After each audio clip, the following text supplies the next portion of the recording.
I remember when they told me I had murdered 14 people with a gun, is what they said. I was only 4 years old. I was 4 years old at that time. I'd murdered 14 people with a gun. I relived, like, I don't know how many of those murders. I relived every single time I ever shot somebody. Here in DC, I relived it all. It's really incredibly hard to mistake when you have so many memories of it all.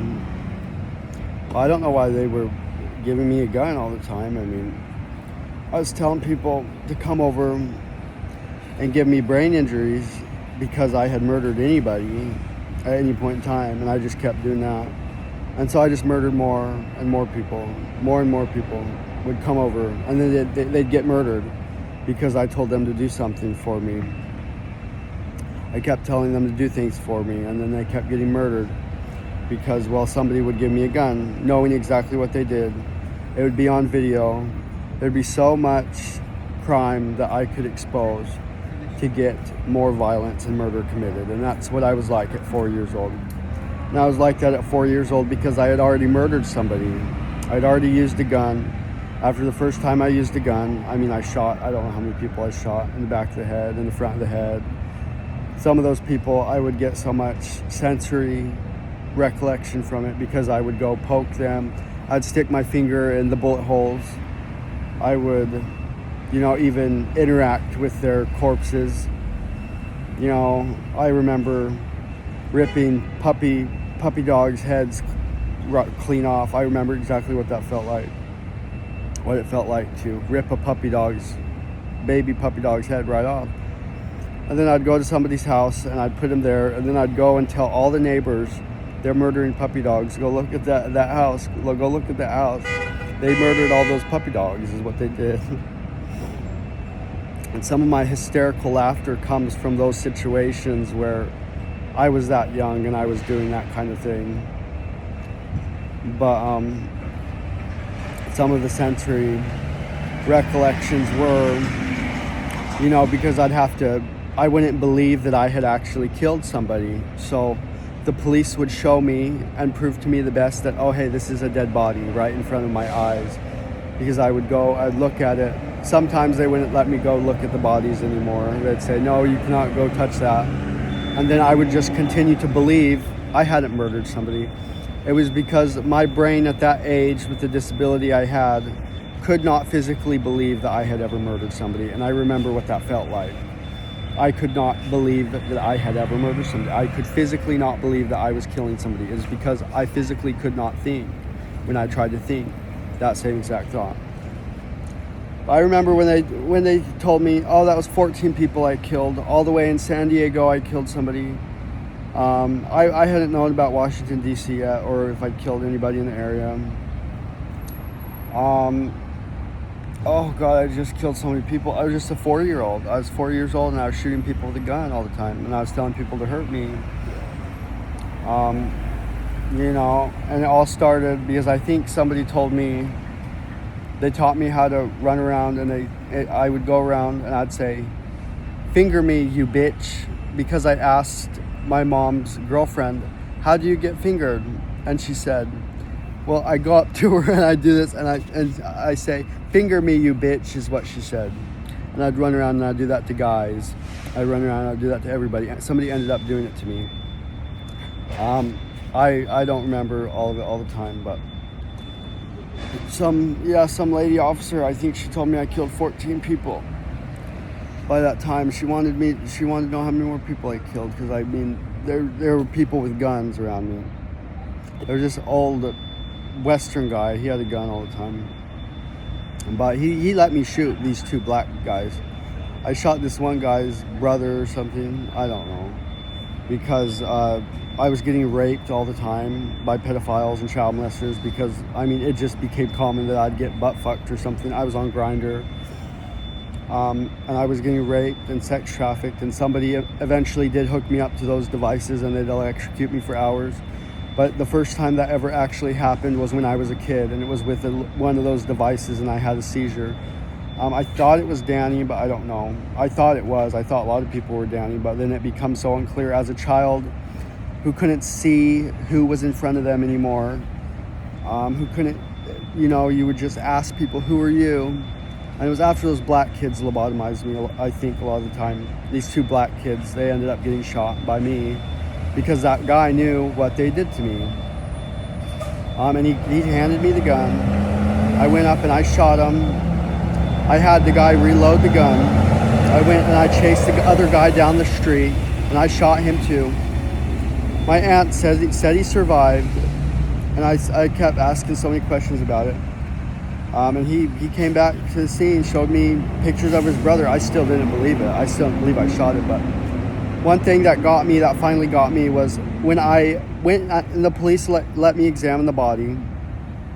And I saw bullet holes. I thought they would bleed a lot more or something. They don't bleed a lot. Not all the time. They don't bleed a lot. They let me examine it, and I finally was able to see with my eyes and see with my brain both at once. And it was this dead black guy, and the way his eyes looked after he had been shot, his whole face, I saw the eyes were all rolled back and everything, and it scared, it was such a sensory effect for me. After they had lobotomized me because I told them I'd give them $50 because I was a horrible person and I needed it or something, I told them they had to do it through the eye, and so they did. I was only 4 years old, and that's what they did to me. Something like that, anyway. Something like that. I'm pretty sure I was 4, but I was killing people. I started killing people at the age of 8 again, shooting people at the age of 8 because I started remembering again what was going on. People didn't want me to know what was going on because I'd remember what was going on. And I'd start killing people again. I'd start getting traumatized again because I was electrocuted for hours at one of those times because I was taken out of state because I'd already been murdering people. I came here after some of those murders. I came here to DC a lot of the time. I'd leave the state because I think it was in the news at one point. Even the address was in the news at one point. But so many people died. We'd have to keep shooting people. I had my own gun at one point. I was living in that house and I had my own gun at one point. It was just a 2-shot pistol. Real small little thing is what it was. I don't even know. I was killing people with people very closely involved with me.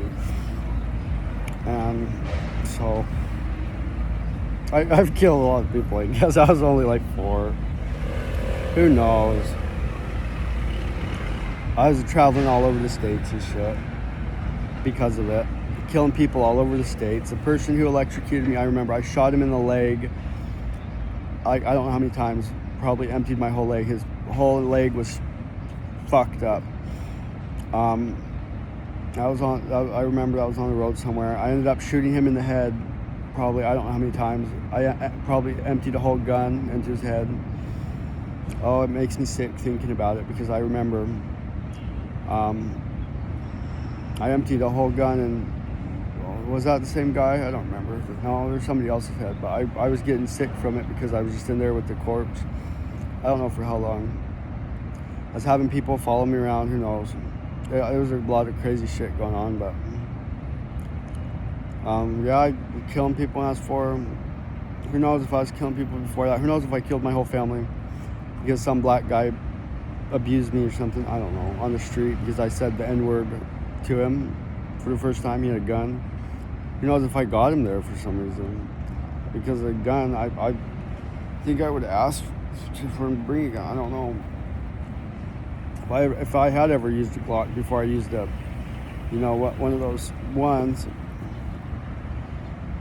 which, I shot a lot of people.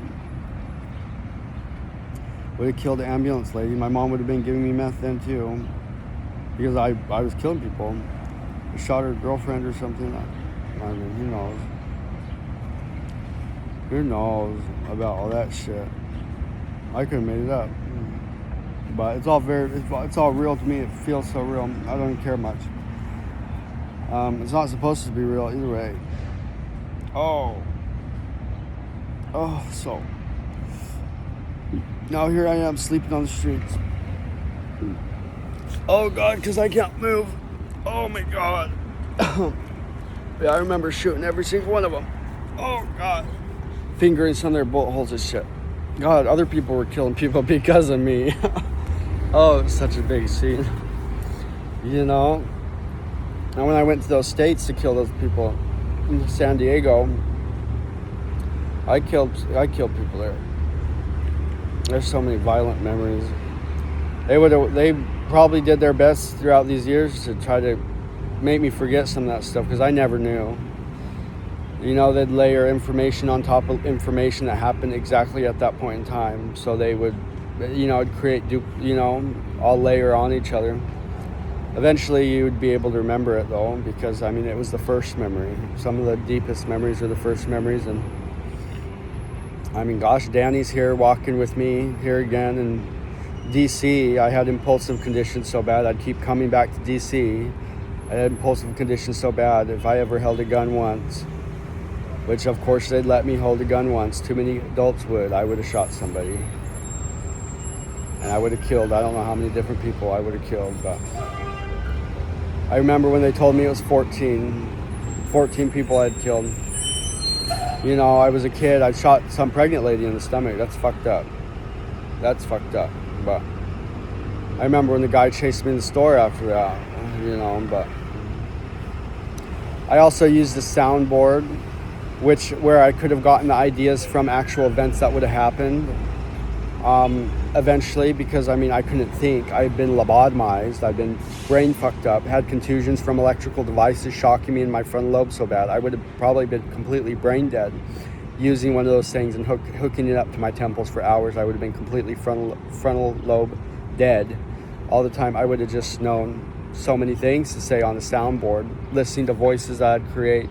You know, it was some application on the internet. You know, and who knows how many people I would have killed. But eventually I'd get bored of the soundboard. I remember when I got bored of it. You know, but that's what I'm doing here in DC, is remembering all the times I ever used a gun. You know, and you get whoever's attention you wanted with that, but I didn't want much. I just had to, my brain just had to develop completely. Maybe I had to shoot a bunch of people to do it. I don't know. That's just how it ended up developing anyway. Or maybe I killed my whole family first. That's why they let me kill a bunch of people, because they would have let me. They would have put me in that position to kill a bunch of people. It wouldn't have ever been me. It'd be people putting me in that position to kill a bunch of people. But it would have been pretty easy that the government could decide something like that, but it would never look like that. I couldn't see it like that right now. I couldn't see it like that. But it's something that, it's very real. These memories are very real. I remember every violent fight I've ever gotten into, which the violent fights are very, very real. That's one of the things, easier things to tell. Like, I've been in violent fights where I have to reenact those, and now I reenact gun shootings when I shot people with a gun. And I never was very emotional after everybody gave me frontal lobe damage all the time, but 2 black guys coming into my house, I remember killing them. And that's one of the only times. Well, I started believing it after I started playing with those bodies, but even then when I was playing with those bodies, I thought they were fake. They weren't bleeding enough. Somebody shot somebody in the back of the neck and I fingered their neck hole, and I'm like, that's not even real. That's not real. Look how much blood there is. That's not even real, is what I said. There was no blood. I was like, barely any. I'm like, that's a fake ass body is what that is. But because I'd set people up to be in there molesting me or raping me at some point, and I also set people up to come there and kill them, stuff like that, crazy stuff like that. But there was a lot of killing in my life, is how I remember it. And I don't think anybody wanted me to remember, but I never had a frontal lobe because of everything everybody did to me, especially after all the torture with those medical devices on my temples. There's just so many killings. I walk around DC, sometimes I shoot the invisible gun, and every single time it's a real gun. I mean, there's just no faking it all the time. There really isn't. I mean, who knows, the Pentagon could, the government could fake that kind of thing. But would they? I don't know. I don't know all the time what I'd need for help, but who knows? You know, that's what I'd say. Who really knows? Because I remember a lot. Especially after I supposedly killed I even remember emotions about killing my fucking family, but maybe I remember emotions about killing my white family after some black guy bullied me or something. But you could probably remember anything that's not real, but my brain was just so fucked up. I had no frontal lobe. Times that were normal, these I wouldn't know. You know. So who knows? Sounds too crazy for me. I don't care very much. Anyway.